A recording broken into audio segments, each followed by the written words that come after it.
Chelsea Manning had her 35-year sentence commuted by former President Barack Obama in January. The whistleblower had already served 7 years in prison after leaking U.S. government documents and war logs to WikiLeaks in 2010. Manning recently spoke with New York Times Magazine after her release in May. The author of that piece, New York Times Magazine contributor Matthew Sher, joins me now from Atlanta. Matthew, welcome. Thanks for having me. So can you first give us a sense of what Chelsea Manning provided to WikiLeaks? Sure. It was a multi-part leak, essentially. So typically, when we think about these leaks, we break it down into the diplomatic cables, which were cables connected to State Department employees, communications between various embassies around the world. There were about 250,000 of those cables that she provided to WikiLeaks. And then there were the war logs from Afghanistan and Iraq, about 500,000 of those.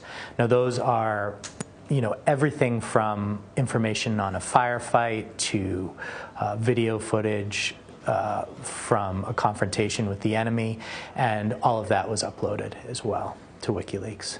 Well, in your piece, you discuss Manning's leaks being a gateway to the actions of Julian Assange and Edward Snowden. What have been some of the effects of the materials Manning leaked being released to the public?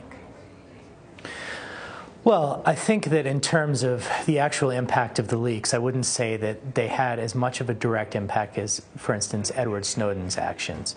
Snowden exposed something that was explicitly illegal, and it did have a pretty far-ranging effect on the world that we live in.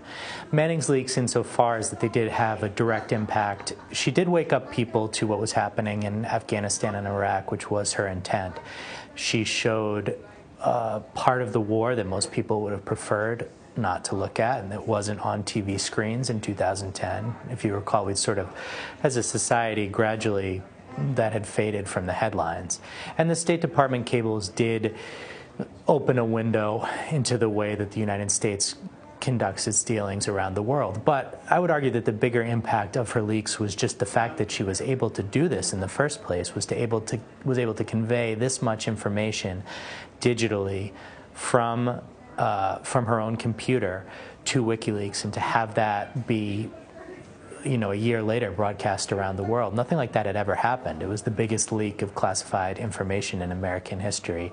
Well, you talk a lot about Chelsea Manning's time in the military in terms of what she observed on the battlefield and in Army life. What role do you think those experiences played in the leaks that she was ultimately responsible for?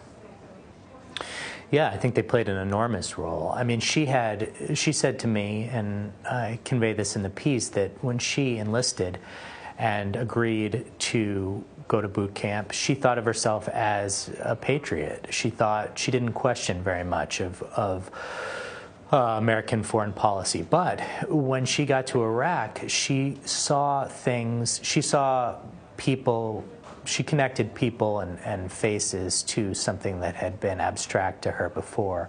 She was on a base outside of Baghdad. She had contact with infantry. She would fly back and forth from Baghdad to this base, and she was exposed to the war in a way that she hadn't been before. She also said that she had a chance to sit in with meetings between American intelligence, Iraqi federal police, the Iraqi government, that convinced her to a certain extent that things were messier and less black and white, as she put it to me, than she had thought before she deployed. Well, Chelsea Manning has only been out of prison for about a month. How is she adjusting to life after prison? Well, it's hard to say.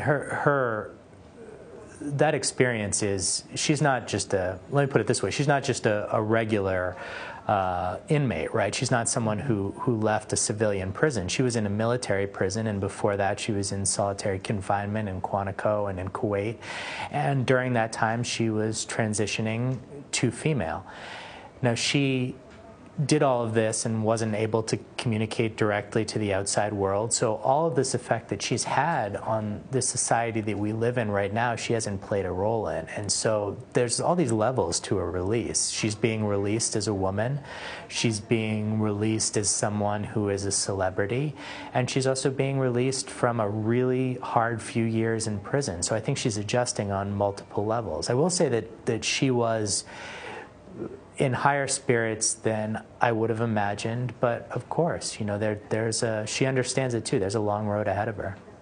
Well, how does Manning feel about her role as something of an icon in the LGBT community? Yeah, I mean, I think that that's something that she is very much willing to embrace, right? I mean, I think that people look at her as a celebrity on two different levels. They look at her as a whistleblower, and they look at her as an icon in that way, and they look at her as a trans icon. And I think that during her time in prison, she received thousands of letters from people who were transitioning or were trans themselves, and she really embraced that role. And I think that what she decides to do next, I don't think she's fully decided, but whatever she does decide to do, that will be a big part of it. You mentioned that Manning's last on-the-record interview had been in 2008, and that she asked you to put your laptop in an unplugged microwave while you spoke. What was the experience like to interview her, and what was your biggest takeaway? Well, I've never been in a situation where I've interviewed someone that I knew so much about without ever having communicated with them directly. You know, there was an immense amount of literature that's been produced about Chelsea Manning in the past few years, books, there's an opera, there's a stage play, endless magazine articles. And so I was coming at it from this perspective where I knew her in one way, but didn't know her at all in the other way. So that was more daunting than anything else, getting to sit down with someone who had attained this kind of celebrity but had never addressed it directly to a camera lens, for instance, or to a journalist like me. Now, as far as the laptops and the phones and the microwave, she's taking precautions, as I think that she probably should. Look, I mean, she is well known as a leaker and as a whistleblower, and she's worried about her digital privacy. She's worried about her security. She has a security detail now and probably for the foreseeable future. So being around her was eye-opening in the way that here's somebody who is finally allowed to be free on one level, but on another is still constrained in a certain sense in how she can live her life, and is still being careful. Well, fascinating piece. Matthew Sher, thanks very much for your time, Matthew.